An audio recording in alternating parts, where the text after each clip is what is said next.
नमस्कार दोस्तों, मैं मिथिला जी की दुनिया से आप सभी लोगों से मेरी एक रिक्वेस्ट है, प्लीज मेरे वीडियो को लाइक शेयर और सब्सक्राइब करें और ग्रो कराने में मदद करें। तो चलिए चलते हैं हम अपने नए। देखिए दोस्तों, क्रिस्पी करारे ये मीठी चटनी के साथ खाइए, ये बहुत ही स्वादिष्ट ये सखारू बंडा के पकौड़े बन के रेडी हुए हैं।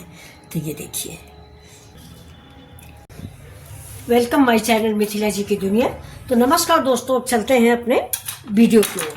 तो ये देखिए दोस्तों, इसको कौन कौन पहचानता है ये बताइए, ये क्या है आप बताइएगा।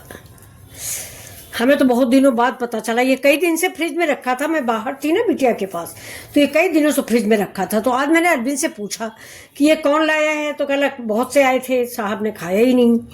तो अब इसको देखिए, हम आपको आज बना के दिखाते हैं। असल में अरविंद को बनाना नहीं आता है।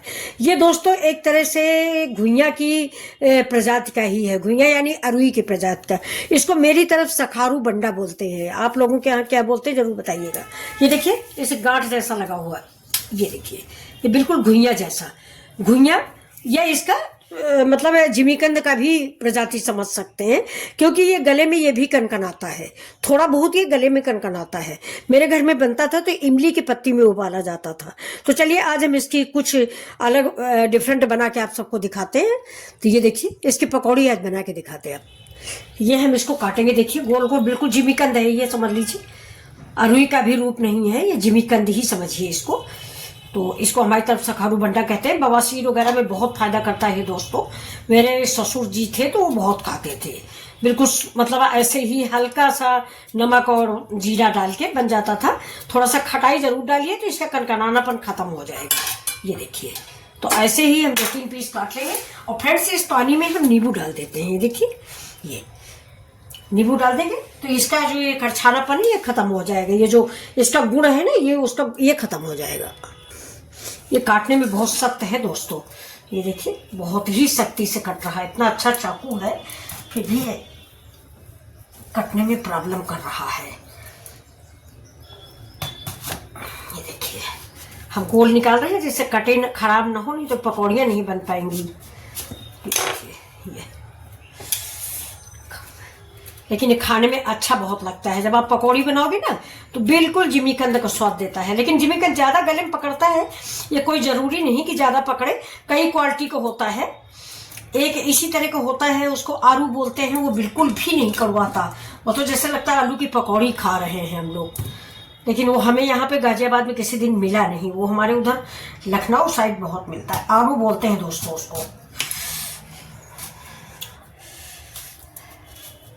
अभी देखिए, इसको हम काट रहे हैं ना, वो जो जिमीकंद होता है जिसको सूरन भी बोला जाता है, शुद्ध शब्द उसका जिमीकंद है, लेकिन इधर हमारे मायके के ससुराल साइड सूरन ही बोलते हैं। तो उसको तो आप हाथ से काट नहीं सकते, गला हाथ पकड़ लेता है तुरंत। तो चलिए बस मैं इतना ही बनाऊंगी, एक छोटा सा पीस और काट लेते हैं, क्योंकि अभी हम अगर खाएंगे तो हो सकता है गला पकड़ ले। मैं बहुत डरती हूँ दोस्तों इन सब्जियों से, लेकिन घर में सबको पांडे वांडे जी हैं, उनके लिए बना देंगे। रखा हुआ खराब हो रहा है, कोई खा लेगा पेट में पड़ेगा, और बहुत फायदे का है फ्रेंड्स। ये बताए ना, मेरे ससुर तो कानपुर से मंगाते थे 5-5 किलो, सूखता है नहीं, रखा रहता था। मेरी सास इकट्ठा करके रखती थी और उनके लिए रोज बनाती थी। उनको बवासीर की प्रॉब्लम थी, किसी ने आयुर्वेदिक डॉक्टर ने उनको बताया था कि बवासीर में बहुत फायदा करता है। तो चलिए अब हम इतना देखिए खटाई में डाल दिए, और एक चीज और करेंगे। ये देखिए, ये जो गांठ निकली है दोस्तों, इसको हम किसी गमले में डालते हैं, देखते हैं क्या निकलता है, घुइयां निकलती है या ये आरू सखारू बंडा निकलता है। देखते हैं, एक एक्सपेरिमेंट भी करते हैं। जब कुछ भी निकलेगा, जरा सा भी पेड़, तो मैं आपके साथ शेयर जरूर करूंगी। अब चलिए दोस्तों, अपनी पकौड़ी की हम तैयारी कर लेते हैं। तो अब ये देखिए, मैंने बाउल ले लिया है, बाउल में हम डालेंगे बस 1.5 चम्मच करीब बेसन है। थोड़ा सा मेरा 4-5 पकौड़ियाँ बनाने के लिए बनाया है, खा के देखते हैं, अगर तीखा लगेगा तो नहीं बनाएंगे। अब ये देखिए, इसमें 1 चम्मच चावल का आटा डाल दिया, थोड़ा कड़ा बनाने के लिए। अब इसमें डालेंगे चाट मसाला, जिस नींबू का रस मैंने पानी में डाला हुआ है, इसलिए बैटर में भी डालेंगे। देखिए, चाट मसाले में नमक होता है फ्रेंड्स, इसलिए जब भी डालें थोड़ा नमक अंदाज से डालें, नहीं तो हमारा इतनी मेहनत तो बनाना सब व्यर्थ हो जाएगा। अब इसमें डाल देते हैं थोड़ा हल्दी, और अब डालेंगे इसमें हम थोड़ा सा अमचूर पाउडर भी। ये खट्टा खट्टा अच्छा लगेगा।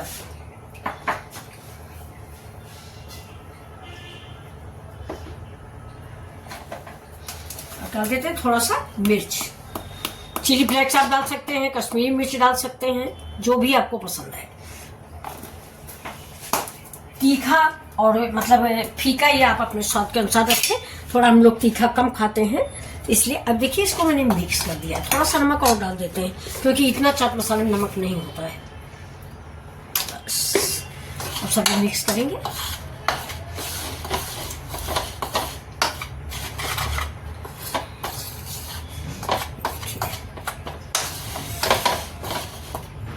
इसको थोड़ा सा पानी डालेंगे,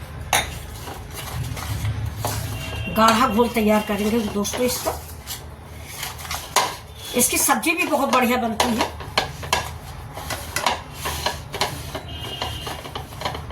चाट मसाला में देखिए सब कुछ पड़ा होता है, इसलिए हम इसको मिक्स करेंगे धीमे धीमे से।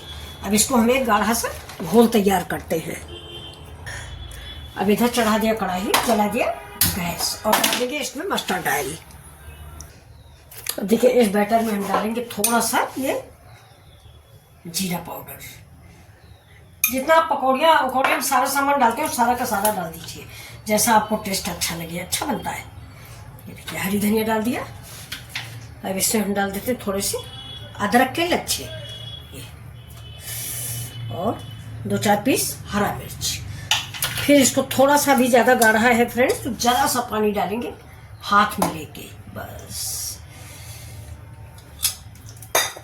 इसको एक बार ये सारी सामग्री मिक्स कर देंगे। ये देखिए, अब देखिए दोस्तों तेल हमारा उधर गर्म हो रहा है, हम थोड़ा सा टपका के देख लेते। हाँ देखिए हो गया, गैस को स्लो कर देते। अब ये देखिए जो हमारी ये पकौड़ियाँ रखी हुई हैं, जो हम काट के रखे हुए हैं, ये देखिए ये कटा हुआ रखा है, ये देखिए, दिखा आपको? अब तो कैमरा फिट लगा हुआ नहीं फ्रेंड्स, तो चलिए अब हम लगाते हैं इसको। अब इसको ऐसे डिप करेंगे। बहुत टेस्टी बनती हैं पकौड़ियाँ। थोड़ा मैंने जो रख दिया है आधा, वो शाम के टाइम चाय के टाइम बनेगा। देखिए, क्योंकि आज तक सबने लौकी और बैंगन कद्दू इसकी खाई है, यार पहली बार कोई दे गया था, वो भी अरविंद ने बनाया नहीं, सब फ्रिज में रखा था।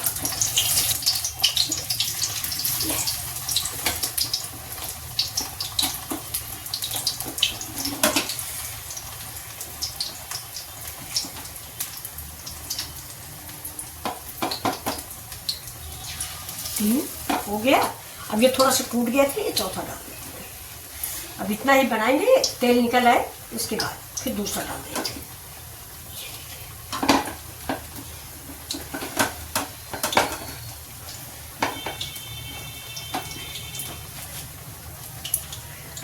इसको थोड़ी देर में पलटेंगे। अब थोड़ा सा मैंने आंच बढ़ा दिया है दोस्तों, ये देखिए। और थोड़ा सा तेल जैसे इसे ऊपर से डाल दीजिए, जैसे ऊपर का भी बेसन हमारा मजबूत हो जाए। ये देखिए, जैसे पलटने से कढ़ाई पे नहीं गिरे। ये देखिए छोटा वाला पलट गया है। अब ये थोड़ा बड़ा है, इसको हम और ज़्यादा तेज आंच पे पकाएंगे ना तो ये थोड़ा सा कच्चे रह जाएंगे अंदर, इसलिए बिल्कुल स्लोली इनको बहुत धीमी आंच पे पकाइए, जिससे अंदर तक पक जाए। ये देखिए बेसन छूट जाएगा ना जब तक पक्का नहीं हुआ।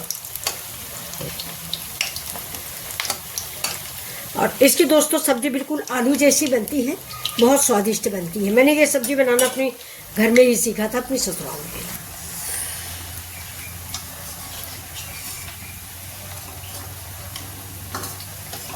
ये देखिए, ये तो पलट लिया, ये दोनों मिल गए, जुड़ गए, इनको भी पलट दिया। अब देखिए इनका कलर कितना अच्छा आया हुआ है। ये देखिए इनको सबको मैंने पलट दिया, इनका कलर आप देखिए कितना प्यारा सा आया हुआ है। और ये पक चुके हैं, क्योंकि मैंने बिल्कुल धीमी आंच में दोस्तों इनको पकाया है।